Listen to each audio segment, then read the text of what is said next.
How can you take something so awesome like Christmas and boil it down into one thought, one single sentence? That's really, really hard. How can you take something so magnificent, so awesome, so grand, so big, and boil it down to one sentence? You have to get rid of all the fluff. You got to get rid of all the non-essentials. You have to get rid of all the stuff that feels nice, fuzzy, and warm. And you have to really boil it down. And I know I give you like 3 seconds to think about it. But you really have to boil it down into what is so important that you can't get rid of it. Here's what we're looking at today. In one sentence, John gives us his description of Christmas. The Word became flesh, and he dwelt. The Word became flesh, and he dwelt among us. There it is. According to the Gospel writer John, in one sentence, he gives us the story of Christmas. And I'm going to kind of fix myself when I say that. It's actually not a story of Christmas. John is giving us the theology of Christmas. Where is baby Jesus? Where is the infant? Where is the manger? Where are the animals? Those things are all important, but according to John, the most important, non-essential thing that we have to boil it down to when it comes to Christmas is Jesus Christ. The Word became flesh and dwelt among us. The name Jesus isn't even in the sentence, but it's there. Right? And Jesus is in there because he says it's the Word, which we're going to unpack just a little bit. And the big theological idea that John is talking about here is this word called the incarnation. Repeat after me. Incarnation. Incarnation. Incarnation. So, incarnation is a radical idea. If you don't know what it means, it's okay. I'll get into it. Incarnation is so radical and it's so powerful that I really believe this. If the church really believed in the incarnation, I mean, if we really believed in the gospel and the incarnation, then our church would look very differently from what it is today. If we believed in the incarnation, the entire culture of welcoming would look different. If we believed in the incarnation, our idea of community and small groups would look very differently from what it is today. If we believed in incarnation, missions would look different. Welcoming would look different. Worship would look different. The incarnation radically changes all of these things. And that's where I'm going to land on today, but we got some work to do to get there. So look at verse 14 again. And the Word became flesh and dwelt among us. And we have seen his glory, glory as of the only Son from the Father, full of grace and truth.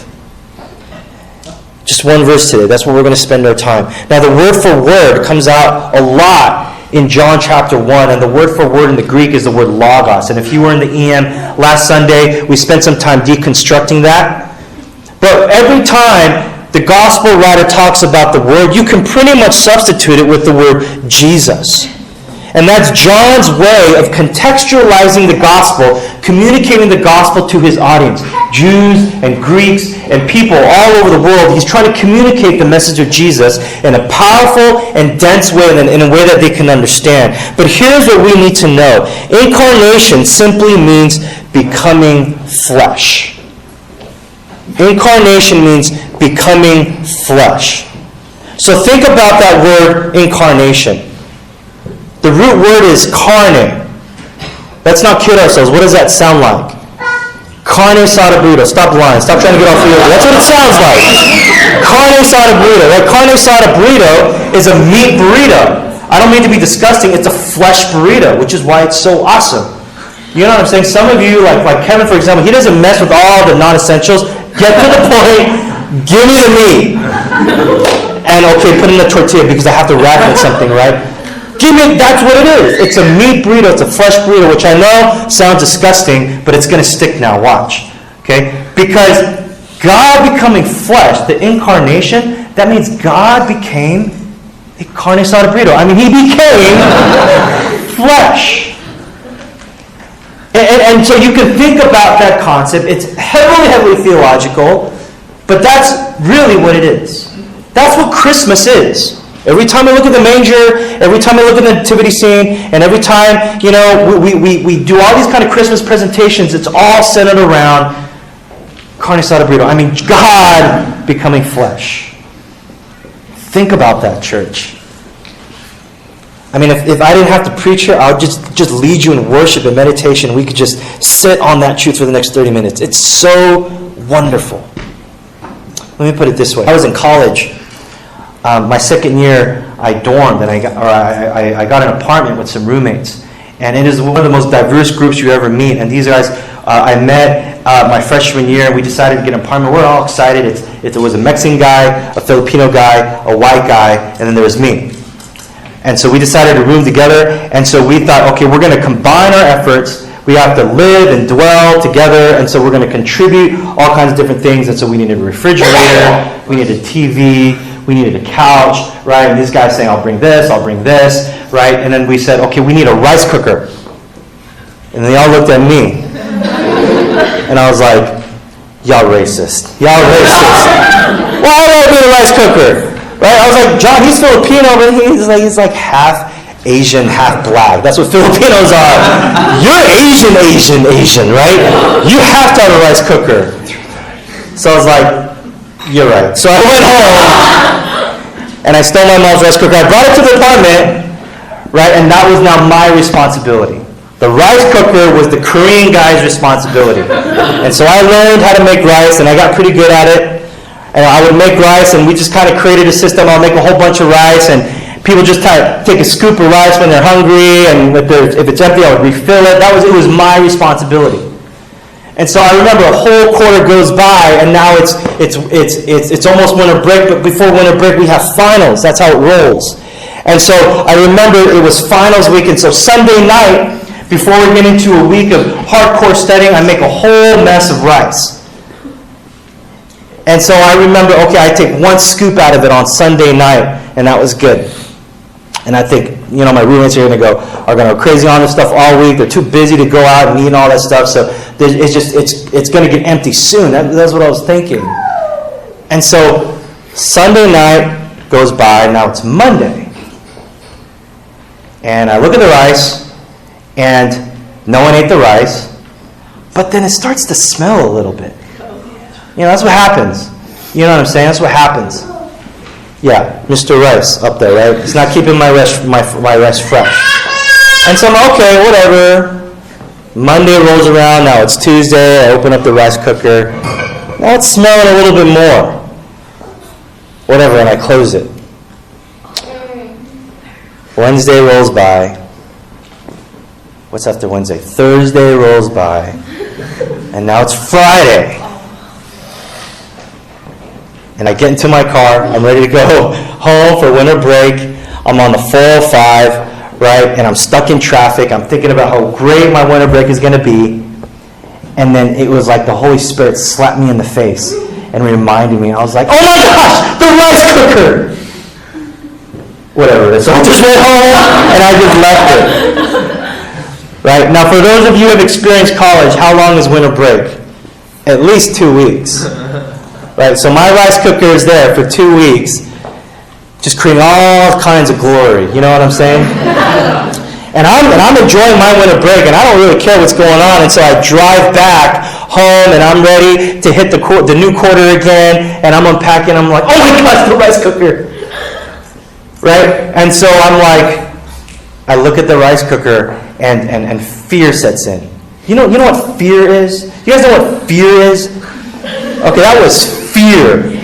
Okay, but you know what, people of God? You know what we have to understand when we face fear? You know what the Bible says? We have to remember Joshua. Joshua, before the Jericho walls fall down, he says, be strong and courageous. Remember that? Remember that? You know what I did? I wasn't strong and courageous. I was weak and fearless. Right? I was weak and fearless because I didn't look. I said, I don't want to look at that rice cooker. It's like sin. When you don't pay attention to it, it just worse and worse. That's exactly what I did. And I just left it. Sunday rolls around. Monday rolls around. Tuesday rolls around. And you know what I did? I left it. Wednesday rolls around. Thursday rolls around. Friday rolls around. And now it's the weekend. Now I go home. That rice cooker's been there for a full month now. You feel me, church? I come back again, and I'm unpacking, and I hear this, "Oh my gosh!" I run into the room, and my roommate goes, "Dude, look!" I was like, no. No. You have to look. It's your responsibility. So I slowly approached it. I said, I got to do this. I have to look. I opened it, and then the smell just like hit me in the face. What color is rice? White. It was not white. It was green. It was wet. I wasn't making chook, all right? It was wet, and it was all sorts of funky colors. And it didn't look like rice at that point. All kinds of fuzz and plants growing out. I think I saw dinosaurs in there or something like that. And so I shut it. I said, oh my gosh, I got to take care of this. So I took it outside, right? And I said, "Our Father who art in heaven." And I said a prayer. And then I said, I'm just going to throw it out. I can't do this. This is disgusting, right? I said, no, I got to save this. This is my mom's rice cooker. I got to save this. So I put on gloves. And then I put on another pair of gloves. And then I opened it. And then I looked again. And I was like, rice isn't supposed to move. Let's pray. No. Maggots got in there somehow, some way. Oh my God. Right? And so now the rice is not moving. It's disgusting. And I look in there and I'm like, how am I going to clean this out? How am I going to clean this out? What was the only way for me to save this rice cooker? I got to get in there. I got to get down and dirty. And I got to clean it out. There's no other way. I can't clean it from a distance. I'm not going to call someone to clean it for me. I got to get into the mess in order to clean it out. I have to indwell myself with them. You feel me, church? I got to incarnate myself in these nasty little creatures called maggots in order to save the rice cooker. Why do I give you this graphic, horrible story of rice? Listen to me. This is the gospel. This is the gospel. The Bible says we're not maggots. We're made in God's image. We're God's workmanship. We're fearfully and wonderfully made. But compared to God's glory, we might as well be maggots. And God, when He came to us, He didn't save us from a distance. He didn't send us an email and say, by the way, I love you. He comes into our mess, in our festering of sin, in our ugliness, and He saves us. He dies for us. He loves us, and He dwelled with us. And I know that's such a weird way to put it, but it's going to stick now, right? That's what Christmas is. Every time we look at baby Jesus in the manger, it is God becoming flesh and dwelling among us. Now, what does all that mean? The Word became flesh, and then John writes, and dwelt among us. Now, I got to get a little bit nerdy here, so I need you to think with me. The verb used there for dwelt among us, that literally means tabernacled among us. Say tabernacle. Tabernacle is an Old Testament word. Remember the story of Exodus? The Israelites are bondage in slavery by Egypt and Pharaoh. God calls Moses and to let my people go. And so He sends the plagues. And then miraculously He splits the Red Sea. And miraculously they cross it. And God propels them into the wilderness for 40 years. They're in the wilderness for 40 years. Most of the people in this room aren't even 40. I'm getting there, right? Some of you are half of 40.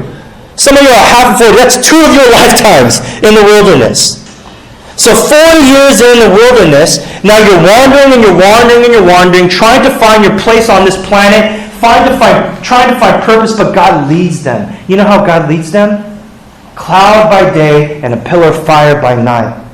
But in order to establish some kind of worship, some kind to know God and to engage God, He sets up a tabernacle. Imagine this entire worship place, literally this room, but it's a tent.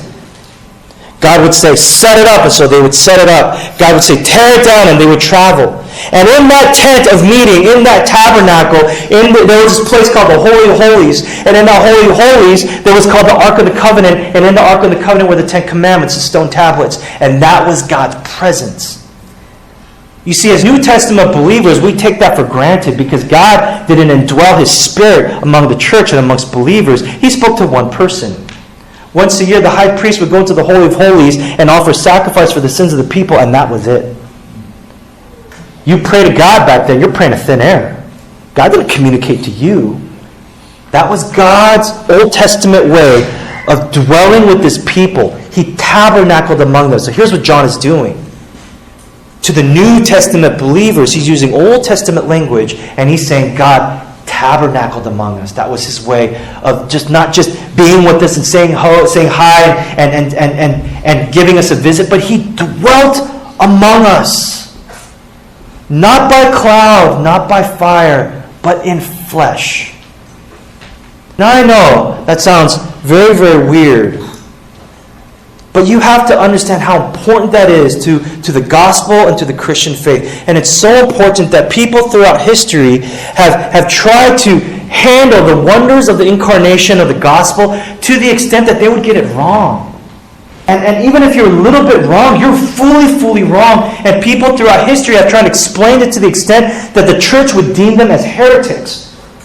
They would say, you are wrong on the gospel and you have to fix it because you're going to throw off all these people in the faith. And so what they did to combat these heresies and these lies is a bunch of really, really smart and faithful people who were passionate about the gospel gathered in a room, and they called themselves the Council of Chalcedon. And I know that sounds really weird. It's a little bit of church history, but it's really, really important. And these guys got together and they would pray and they would discuss and they would theologize on the gospel and they would try to combat all these lies and refute all these heresies. And then they came up with this thing called, are you ready for this? Are you ready for this? The Council of Chalcedon said what? Next slide. Hi, you know this. No, you don't. What does that mean? Exactly. Exactly. Hypostatic union simply means that God was 100% man, but He was 100% God. Here's what it doesn't mean. I know we like numbers, and I know we like quantitative data, right? We're Asian, so we're good with numbers, right? When you look at someone, you see 100% substance, 100% of something, right? So we like to think, well, who was Jesus? Was He 50% man and 50% God? And it's all mixed up into this weird kind of mixture? No. 100% man, 100% God. That's so important. For you, maybe it's just numbers, but here's why that's important. Jesus was 100% man. What does that mean? That means everything that a human being is, He was. That means when you look in the mirror and you don't like what you see, you get discouraged because you're not as pretty or you're not as good looking as the next guy or the next person. You look in the mirror and you're like, I wish my hair was like this. I wish I was here. I wish my eyes were like this. And now you start to wonder, why do I look this way? And you struggle with vanity. You struggle with that kind of sin. Jesus knows. When you look at a guy or a girl inappropriately, which today is so easy to do, and it's a deep, dark, hidden sin that you don't want to share with anyone, and you think no one else at church struggles with this but me, Jesus knows. When you struggle with anger and resentment, even with people in this room, and you know Pastor Howard, you know Pastor Josh, they're preaching about forgiveness, and they're talking about the gospel, and you don't know how to find it in you to forgive someone who has stabbed you in the back, who has malice against you, or said something about you in a way that you didn't like. You don't know how to forgive them, and you struggle with that. God knows. God knows. God knows. God knows. That's why this is so important that we understand that Jesus is 100% human. But you see, if we stop there, then that means Jesus is just a man.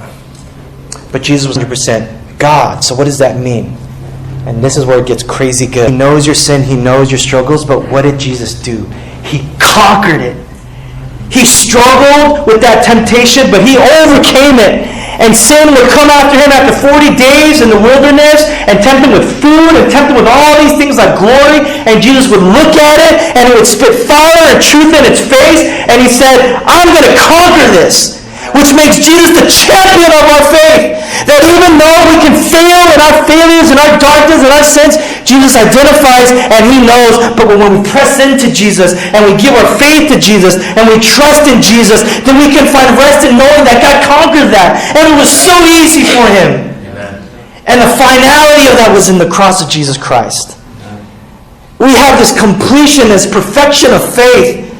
And that's why the hypostatic union, in that room where these church fathers would gather and talk about how the future of the church is going to exist, this is why. Because when we look at the Christmas story and we look at the incarnation, we see God became us, but he was still God. And there's no other doctrine, there's no other gospel, there's nothing like that out there in the rest of the world and any kind of religion.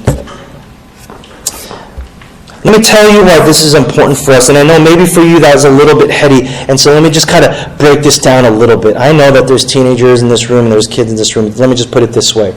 Okay? I know I'm kind of going along here, but imagine this.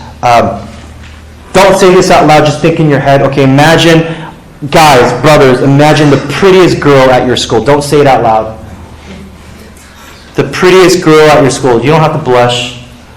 You don't have to blush. The prettiest girl at your school. Okay? Sisters, the hottest guy at your school. Don't say it out loud. Keep it to yourself. Right? You don't say it out loud. Keep it to yourself. Okay? Now, brothers, imagine the ugliest girl at your school. Don't say it out loud. Somebody get mad. This girl. Sisters, imagine the ugliest guy at your school. Don't say it out loud. Okay? Here's how human beings are built. Imagine if the hottest guy or the prettiest girl comes up to you, right? The guy says, "Hey, let's hang out." Right? The girl says, "Hey, let's hang out," right? And right when you're about to answer, the ugliest guy and the ugliest girl comes up to you and says, "Let's hang out." Who are you going to choose? Don't say it out loud. I know, we just expose how shallow we are as people, right? But the honest truth is, you're probably going to choose the good-looking guy. And if you say, "No, I'm not shallow like that," then praise God, right? You get my point, though. That's not my point. But we're built to gravitate towards beauty, towards goodness, towards wealth. These are the things that we treasure in the world. For those of you that worked hard in school, you got the GPA, and you're setting yourself for success, you do all that, what? So you can move into a small, cramped up little apartment and drive the used 1984 whatever? You don't do that. No one does that. You upgrade the heck out of it. You buy bigger and better and more expensive. That's how we're built as human beings. The incarnation is exactly opposite to our human nature in that it calls us to go low. To go to places that we wouldn't normally go to. It calls us to love on people that we wouldn't normally love. And I'm not trying to set up hierarchies here, but it calls us to do things so antithetical, so opposite to who we are as a people. And that's why I say the incarnation will completely change the landscape of our church. I used to think that the incarnation was only for missions, was only for homeless feeding, but it occurred to me the incarnation starts in the church. Culture welcoming will change if we believe in the incarnation. Do you know why? Who am I to be too good to say hi and to greet someone that I don't know? Incarnation will change worship. Do you know why? You know, EM, we're not too cool, too old, or too spiritual to worship with kids. The worshipful community will change because when you show up to community and you show up to small group, it's not about how are these people going to incarnate themselves to me. You are now called to get into the mess, to dwell and to incarnate yourselves with those in your people, even at the cost of sacrifice and being rejected. Think about the God. Did Jesus have to let go to be with us? The God in all His glory, the King of Kings and the Lord of Lords, enjoying Himself in the perfect unity and harmony of the Trinity, coming due. Metaphorically speaking, the ugliest girl, the ugliest boy at school. All beautiful, so don't get mad at me. Metaphorically speaking. Incarnation is a story of Christmas, and it calls us to a radical shift in what we believe about people and about God and about the church. Amen?